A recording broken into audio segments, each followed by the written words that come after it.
modelo de substituição de importações implementado em grande parte dos países da América Latina no período pós-guerra acelerou um processo de industrialização que estava destinado a satisfazer quase exclusivamente as necessidades do mercado interno. O papel ativo do Estado tem uma importância decisiva nesse processo, investindo em obras de infraestrutura, expandindo os serviços públicos, produzindo bens. No final da década de 80, surge um discurso neoliberal com duras críticas ao Estado desenvolvimentista e com a propaganda feroz gabando as bondades do mercado.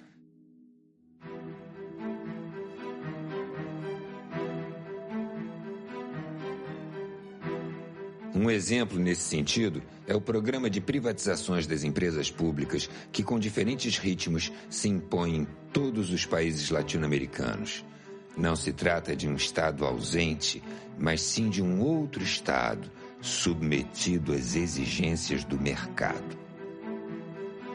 Milton Santos. O neoliberalismo real é muito diferente do neoliberalismo utópico. E o Estado neoliberal não é um Estado mínimo. É um Estado ativista, é um Estado militante, só que as formas, os padrões de articulação entre Estado, capital e sociedade é que se alteraram. Isso não pode ser lido meramente como um processo de redução do lugar e do papel do Estado. Tem que ser entendido como uma redefinição do lugar e do papel do Estado no processo de acumulação do capital e de dominação capitalista.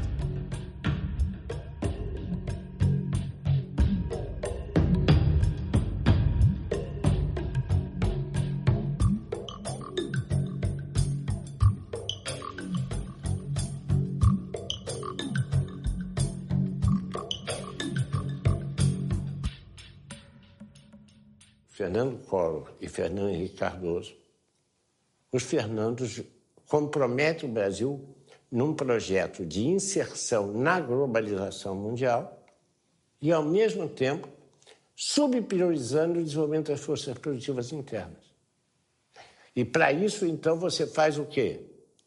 Desmantela a proteção aduaneira, desmantela as instituições públicas ligadas ao processo de desenvolvimento das forças produtivas.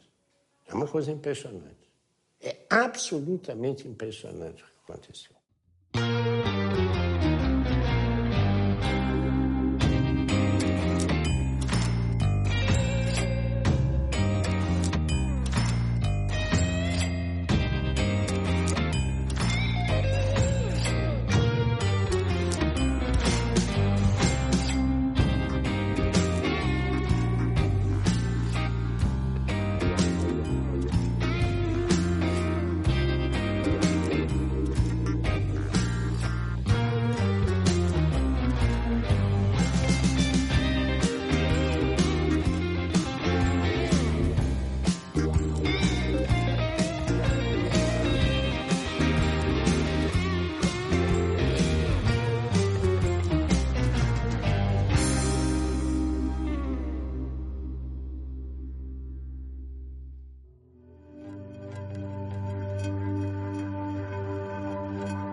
Moradia, saúde, educação, transporte, segurança estão sendo tratados como mercadoria, da mesma forma que aparelho de celular, carro financiado, televisores de 50 polegadas e outros produtos.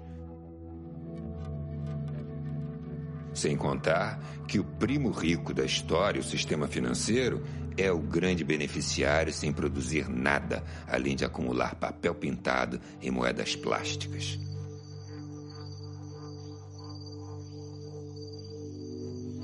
As florestas, os oceanos, os rios, o subsolo e até mesmo o ar são disputados por grupos privados como commodities a serem negociadas pelas bolsas de valores mundo afora.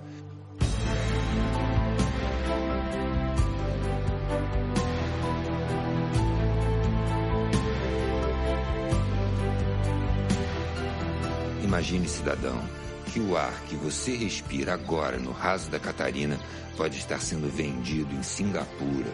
Ou as águas do rio Amazonas, que há milênios correm no mesmo leito, passarão a ser chamadas de Blue Gold, ouro azul, e passariam a propriedade de meia dúzia de empresas que vão tentar te convencer de que a água paga é melhor do que o livre acesso à água para todos.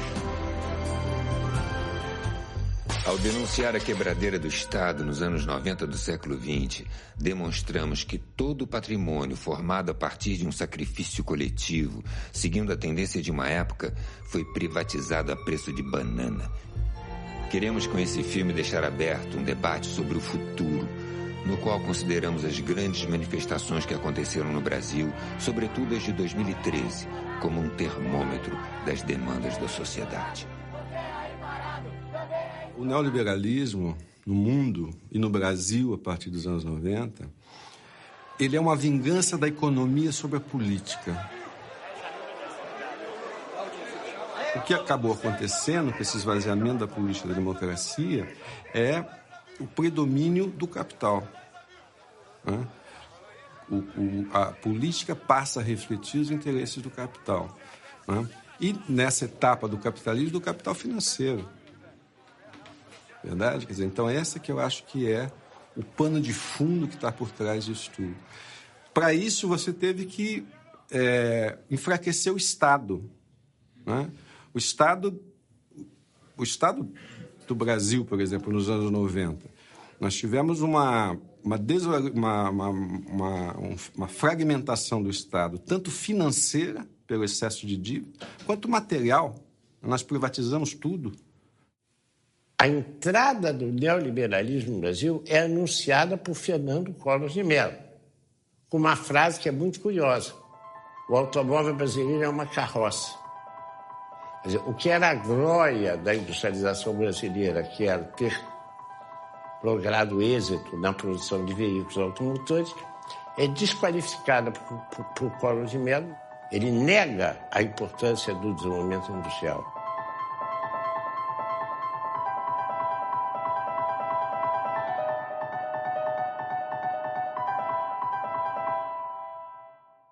Fernando Henrique Cardoso é muito mais sofisticado. Ele não faz esse tipo de discurso. Ele faz um outro discurso. O Brasil tem que se inserir dentro das tendências mundiais. A tendência mundial é a globalização. Exportar é a solução para o Brasil. O Brasil precisa voltar a ser uma economia exportadora. Forte economia exportadora. Isso é levado às últimas consequências associadas com a ideia da privatização. Foi ocupando cada poro do Estado brasileiro. Quando eu fui para o governo federal, eu fiquei muito impressionada com isso. De perceber que na máquina do Estado, você tinha aqueles moços biotipo da escola de Chicago, sabe? Cabelo escovinha, Cooper de manhã, fortes, com uma cabeça absolutamente feita, assim, que desconhecia completamente a sociedade brasileira. Lembra da época do Collor, que ele punha aquele elefante, era uma propaganda de que o Estado era um elefante pesado, perdulário, ineficiente, que gastava muito dinheiro, e a ideia era de que o mercado tinha solução para tudo. Já foi importante uma forte presença do Estado na economia. Só que o Estado engordou muito em áreas não prioritárias para você, cidadão. Ficou pesado. Com a desestatização, o Estado vai investir pesado em saúde, educação, habitação, saneamento e segurança. Um Estado pesado incomoda muita gente. Incomoda mesmo. Governo do Brasil. A prioridade é o cidadão. Ao longo dos anos 1990, o apoio da mídia às privatizações foi total, repercutindo e massificando o discurso neoliberal. Desestatização, porque o Brasil não pode ficar para trás. A mídia tem um papel fundamental nesse processo, né? Porque a mídia os meios de comunicação em geral, né? Lato sensu, né? Quer dizer, é televisão, é rádio, é cinema, internet, tudo isso tem uma influência enorme para formar a opinião das pessoas, né? E a mídia, naquela época, teve um papel importante, inclusive no ataque àqueles economistas que alegavam que aquela política neoliberal seria prejudicial ao desenvolvimento brasileiro, chamando esses economistas de dinossauros.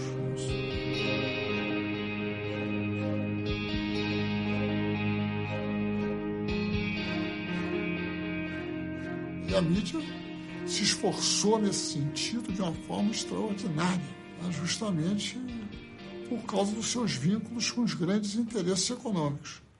E os grandes interesses econômicos brasileiros hoje, no Brasil, instalados no Brasil, são multinacionais.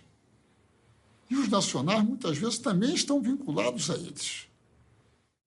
O povo brasileiro perdeu o controle sobre suas principais riquezas, que foi o minério, que foi os transportes e também, que pouca gente se lembra, a venda de 40% das ações da Petrobras pertence a acionistas capitalistas, que a maioria deles moram nos Estados Unidos, porque o que interessa é a contabilidade das empresas.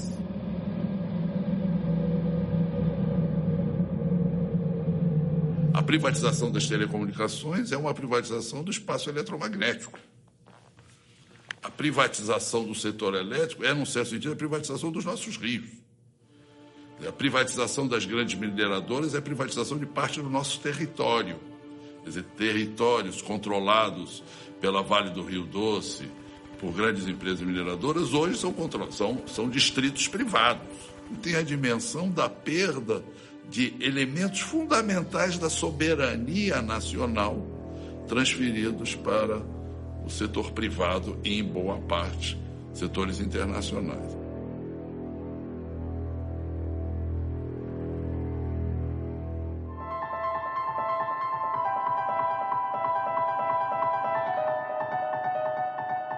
Foi um processo de desconstrução do Estado. E não foi uma reorganização, não houve um planejamento estratégico, na verdade foi uma interpretação de que o Estado era o problema do país. E a resolução desse problema passava pela destruição, pela desconstrução do Estado.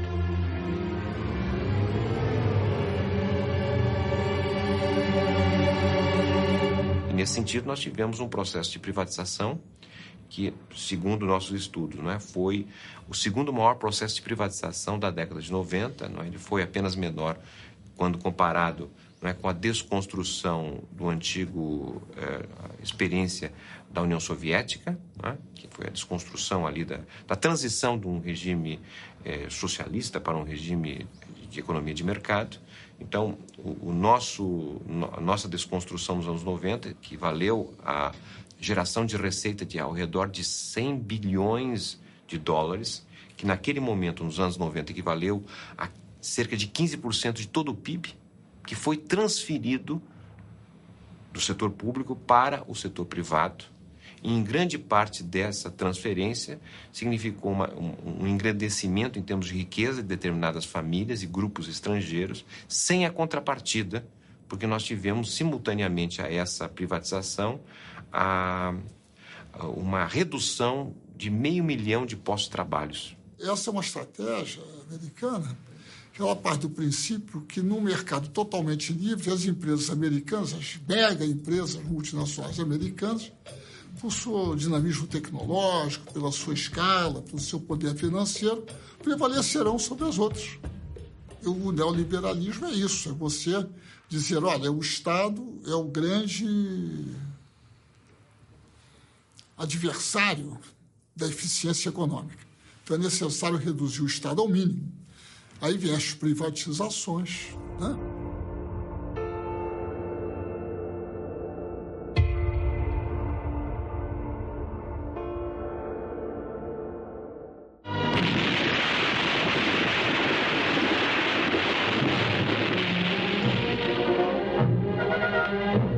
A Companhia Vale do Rio Doce vem contribuindo decisivamente para o desenvolvimento do país.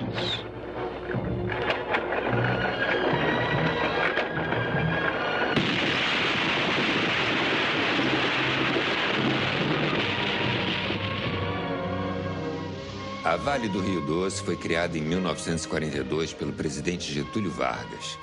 A partir de 1969, a empresa tornou-se a maior exportadora de minério de ferro do mundo e foi estratégica para os planos de industrialização do país. A Vale foi privatizada em 1997 por um valor irrisório em relação ao seu patrimônio e ao seu potencial. Naquela época, já se tinha notícias da reserva mineral da Serra Sul, em Carajás, onde se estima haver 10 bilhões de toneladas de minério. Hoje, este é considerado um dos maiores projetos de extração da empresa, chamado de Projeto S11D. Houve forte resistência de trabalhadores, sindicatos e da sociedade civil, que chegaram a conseguir por diversas vezes na justiça o adiamento da data do leilão. A Vale foi vendida por cerca de 3 bilhões de dólares naquela época. Menos de um ano depois da venda, o faturamento da empresa foi superior a 10 bilhões de dólares, ficando nítido que a resistência à privatização tinha fundamentos. Uma empresa estatal, ela olha vários outros aspectos que uma privada não cabe a uma privada olhar. Não é pecado ela não olhar, não lhe cabe olhar isto. A empresa estatal, ela tem esse objetivo maior de olhar o conjunto do país, onde ela possa colocar os seus recursos ou as suas expertise, né, de forma favorável para o país. Ela tem que olhar também para a questão da industrialização associada aos seus projetos. No caso, era uma obrigação da Vale fabricar trilhos aqui e projetar vagões para o Brasil, locomotivas, estimular o desenvolvimento direto de uma indústria ferroviária própria, ter esses cuidados. A estatal tem que ter esses cuidados.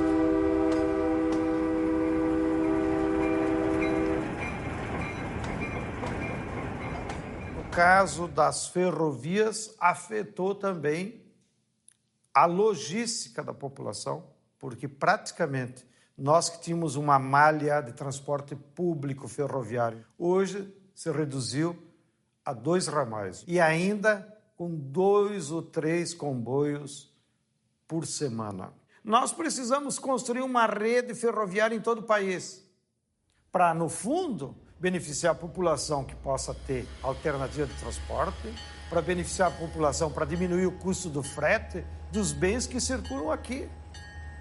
E para isso precisa ter investimento de todo o povo, independente se aquilo vai dar lucro ou não.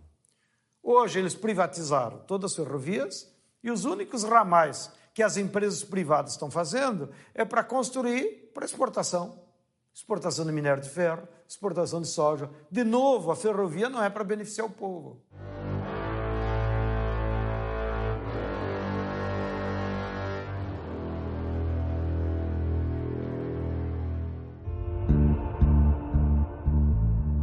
O saldo da privatização do setor elétrico foi desastroso para todo o Brasil.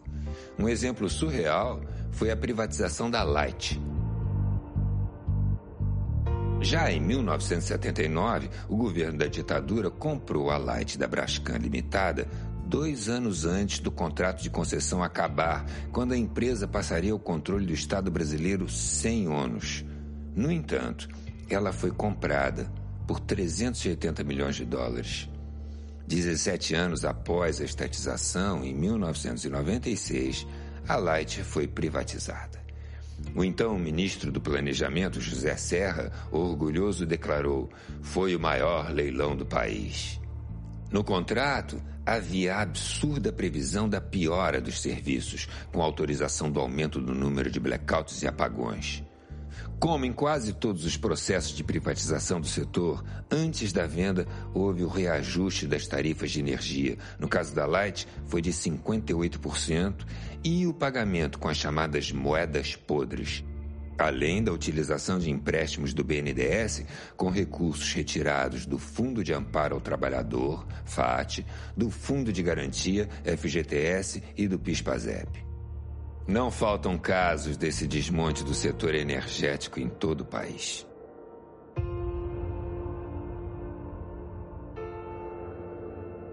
A condução da privatização do setor elétrico brasileiro foi absurda.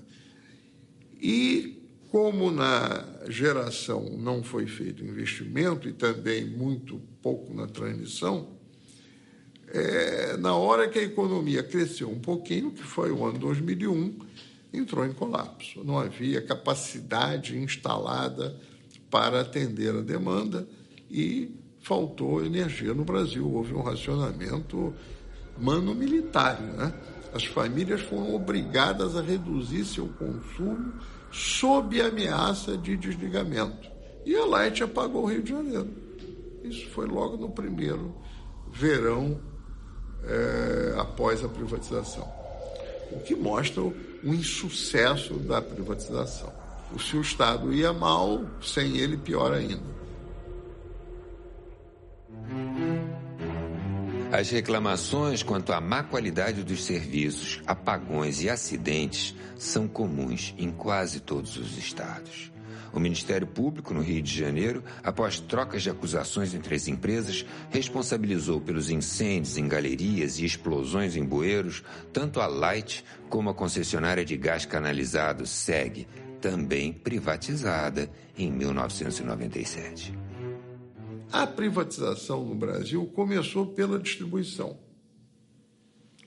seguiu na transmissão e a última a ser atingida foi a geração. A barragem interrompe a passagem da água e isto só pode ser uma função do Estado, dado a sua intervenção física, não só no sistema físico, como também social, porque a área é, às vezes, utilizada para várias outras coisas e populações são atingidas. Não é?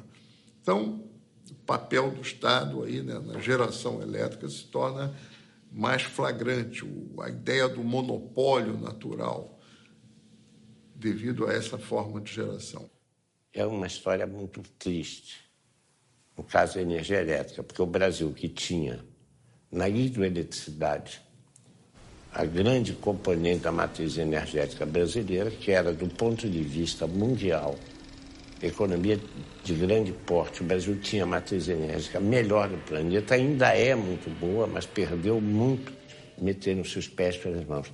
E se meteu os pés pelas mãos de tal maneira que o Brasil, que tinha uma das tarifas de energia elétrica mais baixas do planeta, hoje já tem uma das mais elevadas do planeta.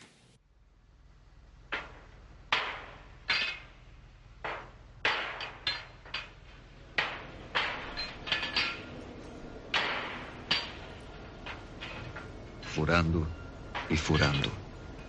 200 metros, 500 metros, 2.000 metros, 5.000 metros, até jorrar o petróleo.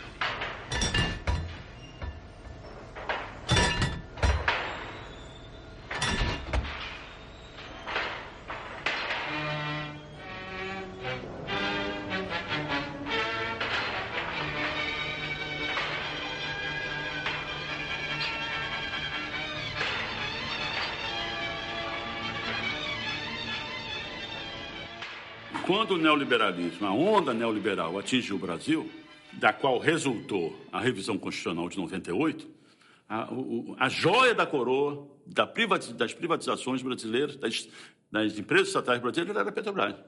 Uma empresa estatal que tem não só conhecimento e competência e experiência, mas uma vontade nacionalista de descobrir recursos energéticos brasileiros, sendo a energia um assunto de segurança internacional. Esqueceram-se aqueles que formularam essa política e essa estratégia do significado que a Petrobras tem para o povo brasileiro. Independente de condição social, econômica, visão política, até ideológica, né? A Petrobras é uma empresa, diferentemente das outras estatais que provieram da estatização de empresas privadas estrangeiras que haviam no Brasil. A Petrobras não. A raiz da Petrobras o petróleo é nosso. A raiz da Petrobras é essencialmente nacionalista. Está na raiz do nosso povo. Então a Petrobras não só... O povo brasileiro entende isso como considera a Petrobras também uma reafirmação da nossa autoestima, como competente como um povo competente para realizar, planejar, projetar e operar grandes projetos, né, de engenharia e de desenvolvimento nacional. A Petrobras é a maior empresa brasileira em patrimônio, é a maior empresa em conhecimento. Nós somos o cérebro mundial dos nossos engenheiros de como conseguir tirar o petróleo a 7.000 metros debaixo do mar, no chamado pré-sal. Somos os únicos que acumulamos conhecimento científico nessa área. Nós somos a empresa de maior potencial de exploração, porque, teoricamente, todo o petróleo pertence à nação. O Fernando Henrique, como é uma empresa grande e era a pérola da coroa, ele tentou privatizá-la e transformá-la numa empresa comum.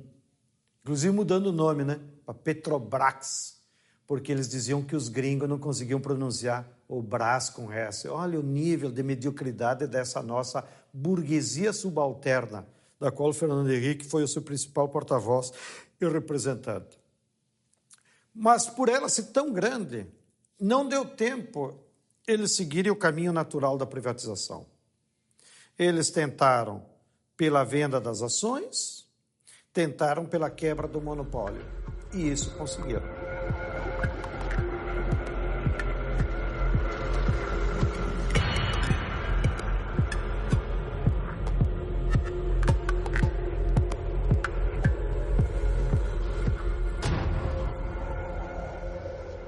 E a Petrobras é o que é porque teve a reserva do mercado interno para si.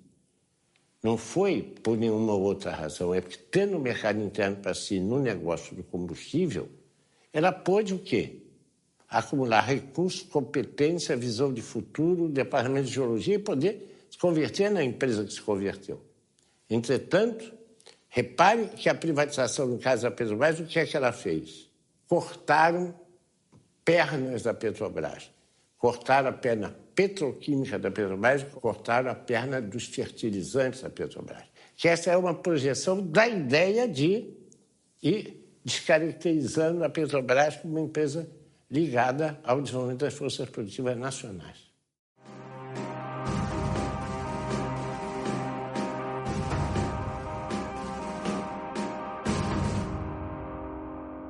A privatização das telecomunicações foi um crime contra o Brasil e muito pouco compreendido. O Brasil tinha 4 satélites. O Brasil tinha toda uma rede de comunicação própria.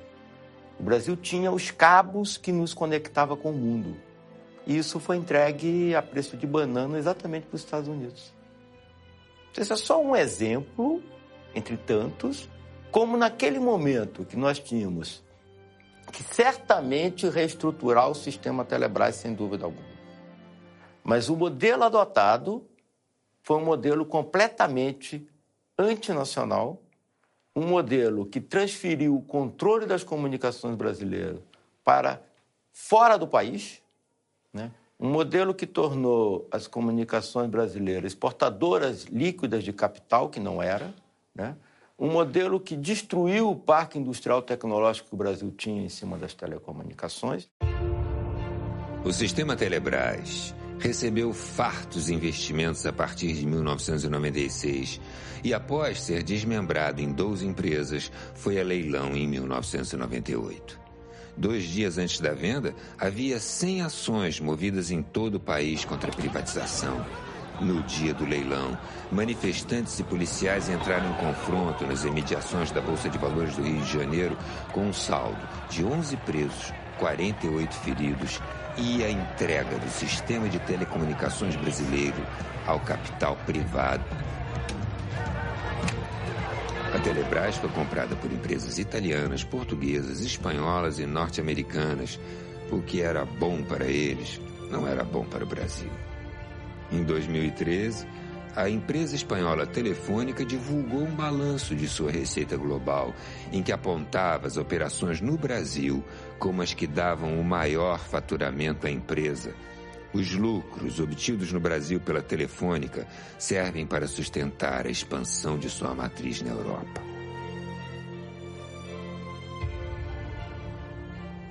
Se pensou inicialmente que a privatização ela traria concorrência para o setor, poderia trazer a qualidade dos serviços, redução dos preços. Então, a ideia da privatização que o consumidor tinha, e todos nós da defesa do consumidor, era justamente isso, que nós pudéssemos trazer qualidade de vários serviços para os consumidores e também poderíamos ter acesso a bens e serviços que até então não era possível. Mas o que se observou pós-privatização e logo depois de alguns setores é que os preços subiram num nível muito elevado. A prometida concorrência não foi possível até o momento. Nós temos setores como telefonia, nós temos pouca concorrência. A rigor, você tem a expansão, a melhoria e até baixos preços de serviço, né, e competição em cerca de 300, no máximo 400 municípios brasileiros, que é onde está a renda concentrada, onde você tem efetiva atividade econômica, né? Na maior parte do país, onde a atividade econômica é baixa, a renda é baixa, né, você tem um operador monopolista, que no caso hoje é a Telemar Oi, que pratica a partir daí preços de monopólio, né? Aproveita e pratica preços de monopólio.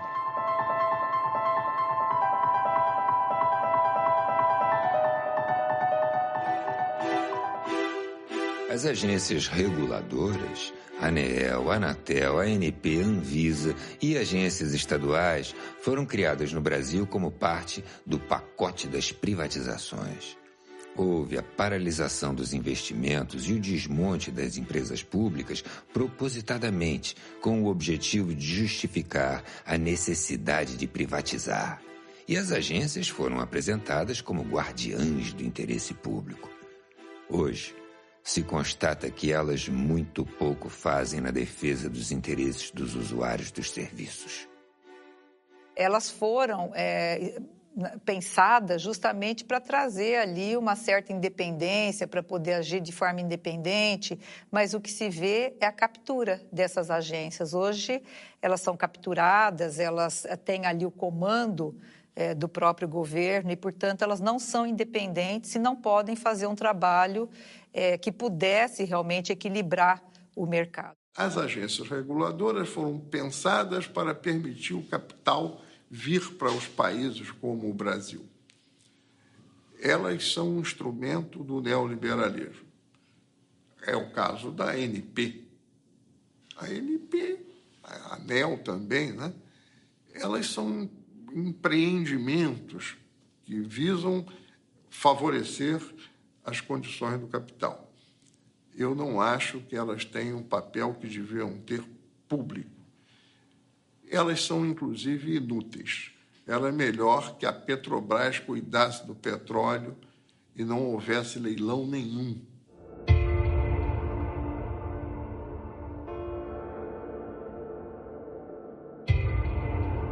A privatização não ocorreu apenas pela venda do patrimônio material do Estado. A lógica privatista fez dos serviços públicos uma riqueza a ser privatizada.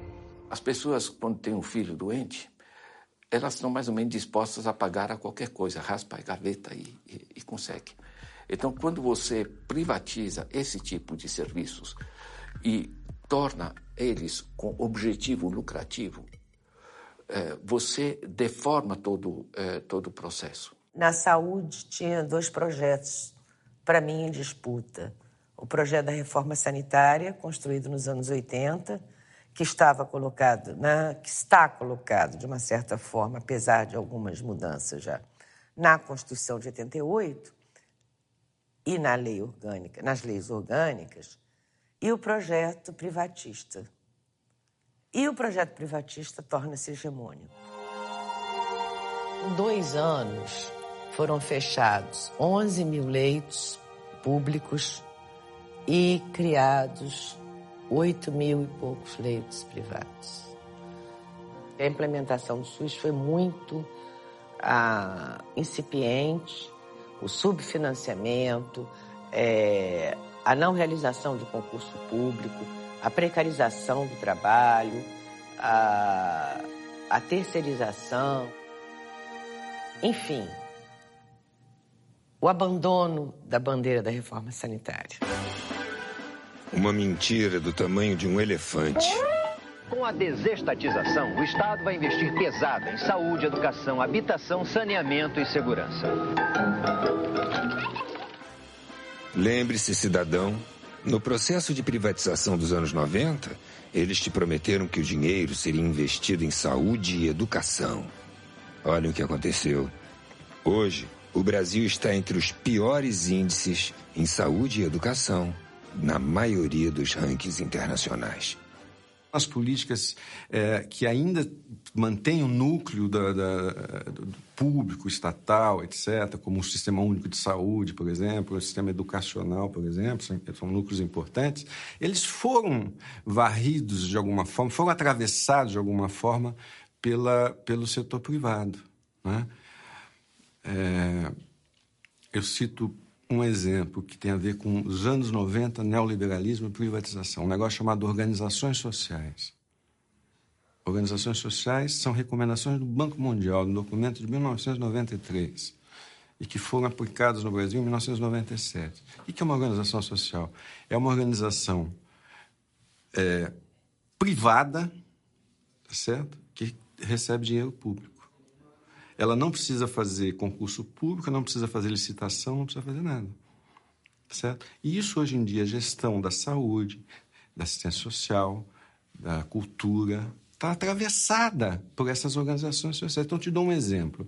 O Sistema Único de Saúde tem 1 milhão de funcionários. 70% dos funcionários são ou terceirizados ou fazem parte de organizações desse tipo. Eu pergunto, é possível você ter uma gestão pública eficiente se 70% dos funcionários são privados? A Organização Mundial do Comércio apontou no ano de 2000 o setor da educação como o setor mais lucrativo para quem quisesse ter retorno rápido. E daí em diante nós tivemos sim ali um processo brutal de privatização. As matrículas no ano 2013, por exemplo, no ensino superior, especialmente no ensino superior, né? Mas não só. As matrículas, 90% praticamente num ano foram no setor privado.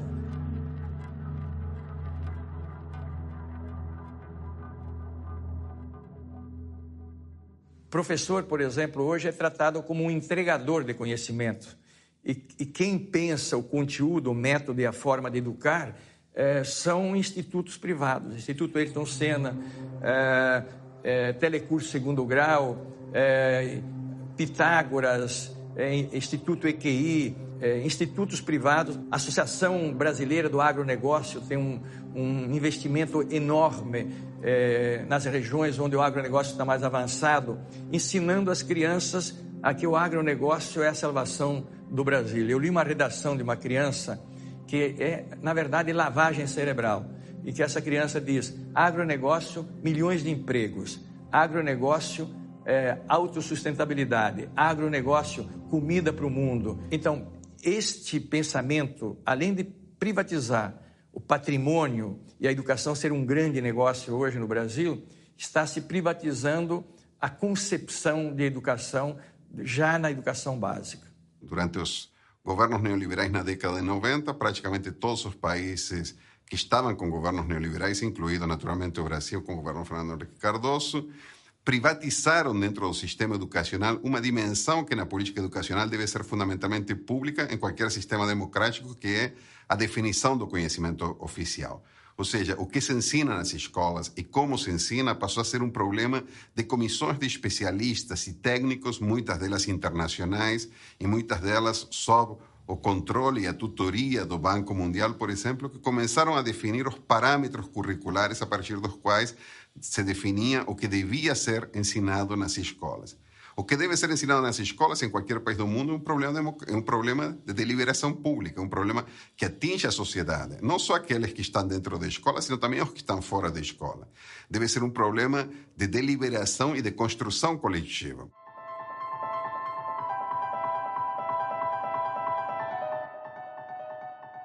É fundamental para qualquer povo que quiser caminhar com suas próprias pernas, é que tenha o controle da sua cabeça.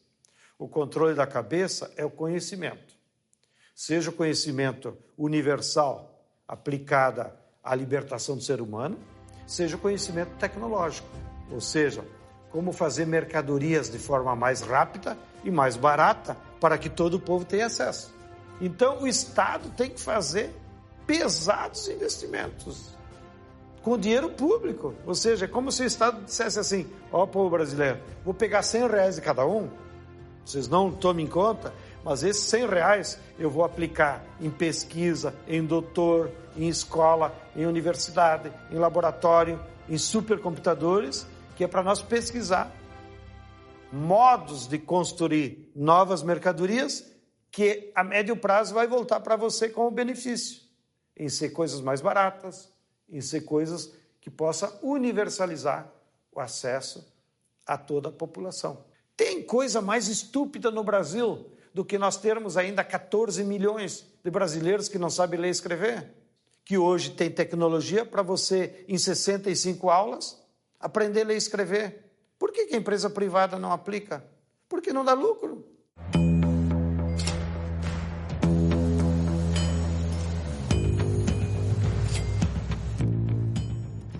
A questão da habitação, quando nós estamos falando de cidades e não do campo, da zona rural, ela é uma questão urbana, né? Ninguém mora dentro da casa, as pessoas moram na cidade. Ou seja, você tem que ter sua casa conectada à rede de água, à rede de esgoto, à energia elétrica, à iluminação pública, à escola próxima para os seus filhos, o abastecimento, o transporte que te leva aos lugares. Então, nós estamos falando, quando falamos de habitação, de um pedaço de cidade. Muito bem.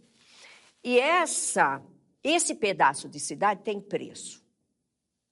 O preço, ele não se deve propriamente à unidade de habitação, ele se deve muito mais à localização. Então, o negócio da cidade é esse. O negócio da cidade é o preço da localização. E isso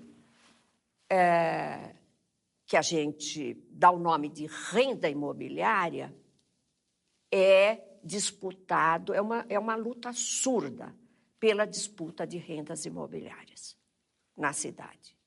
Os pobres, eles são excluídos dessa disputa. Quando o dinheiro aparece, os capitais tomam conta da cidade. Como disse o David Harvey, follow the money. Eles vêm aonde tem dinheiro e as cidades foram tomadas literalmente de assalto. Por obras absolutamente discutíveis.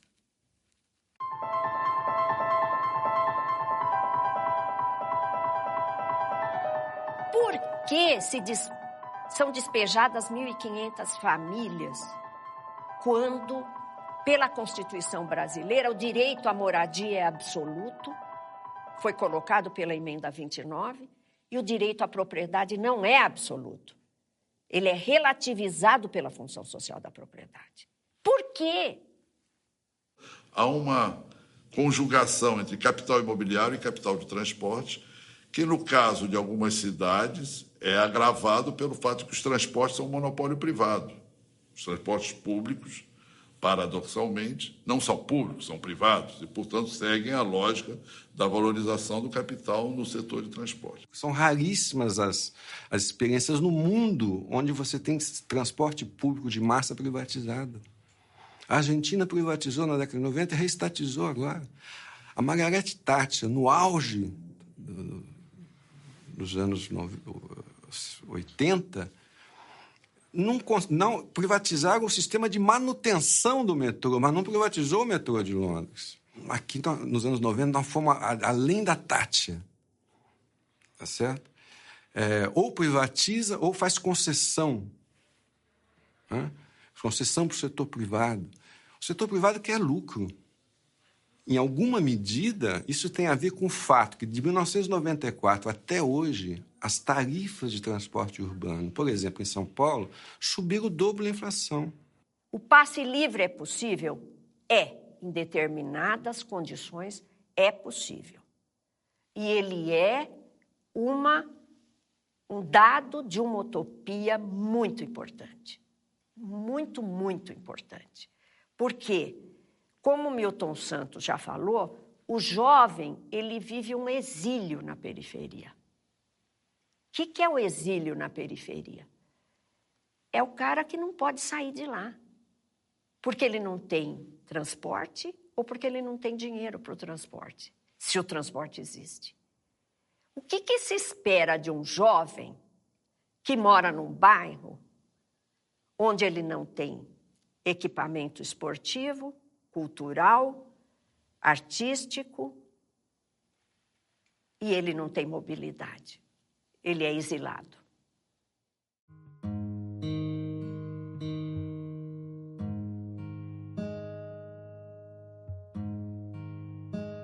Essa questão não me parece que foi realmente abraçada pelo Estado.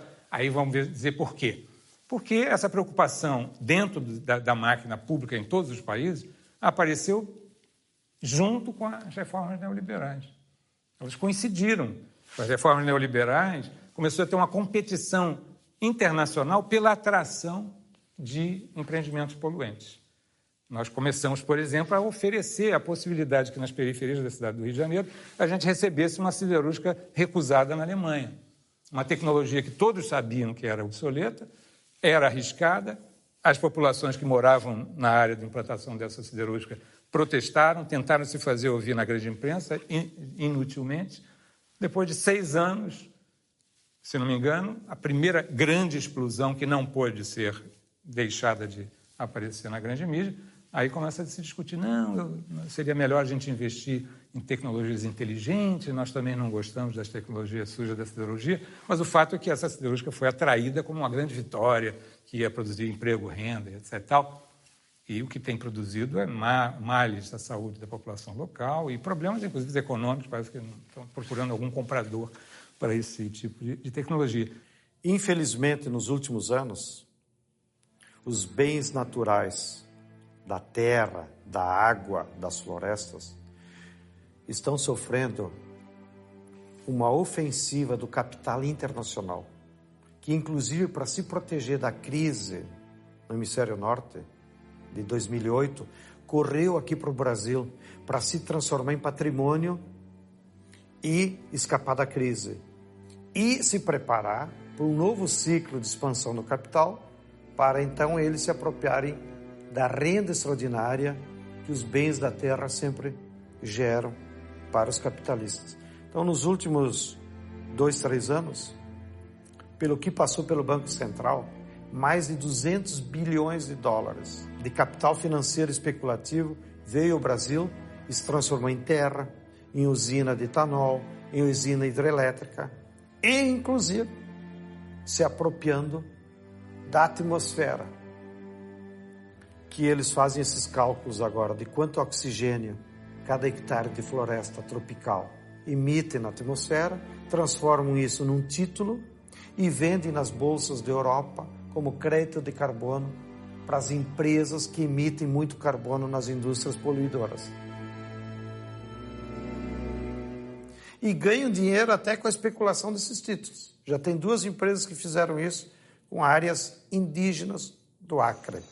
E isso leva um perigo muito grande, porque os brasileiros perdemos a soberania sobre o nosso maior patrimônio, que é a terra, a água, a biodiversidade do nosso território e agora até sobre o nosso ar.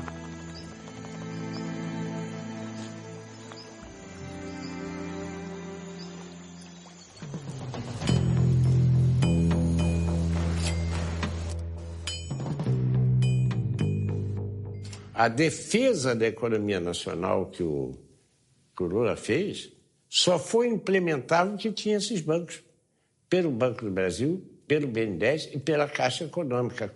Por que isso não pode ser feito na Europa? Porque, primeiro, que os europeus abriram mão da soberania monetária, né, com a União Europeia. Em segundo lugar, a maior parte dos bancos públicos foram desmantelados. A Irlanda, para sair da crise, já renacionalizou, reestatizou seus bancos. O que aconteceu nas Américas nos anos 90 não era coisa de terceiro mundo. A crise se aprofundou em 2008 nos Estados Unidos. Em seguida, o sonho da casa própria esfarelou-se também na Espanha, virou pó. Depois foi a vez de Portugal e finalmente quebraram a Grécia.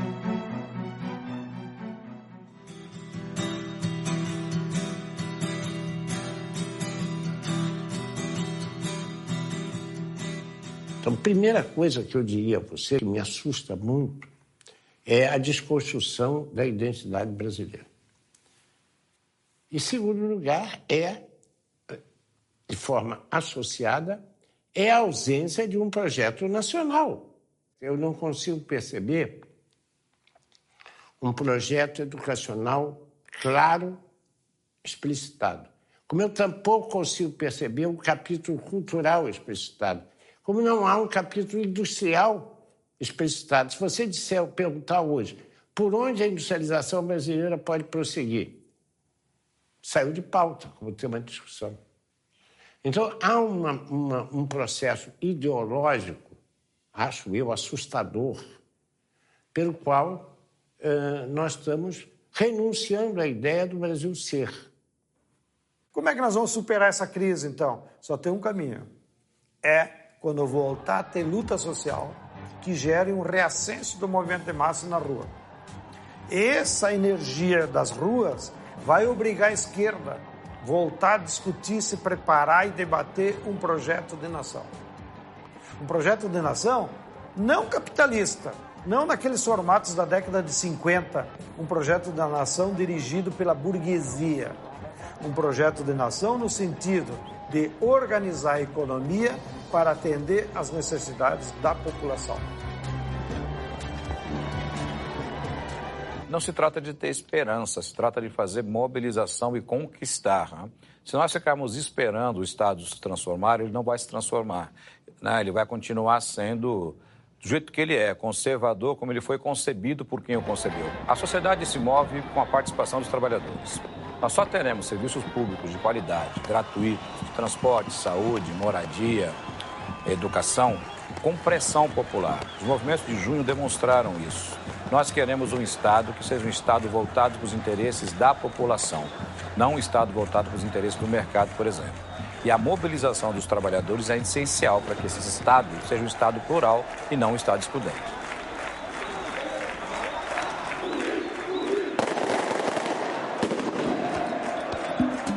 O processo de privatizações é apresentado à opinião pública como algo irreversível. As lutas populares, que em alguns casos foram extremamente sangrentas, já demonstraram que isso não é verdade.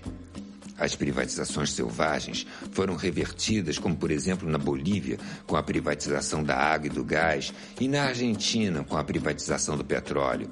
Até a Islândia, um país que quebrou inteiro porque seguiu o receituário neoliberal de Washington, reverteu o processo de privatizações e voltou a se desenvolver.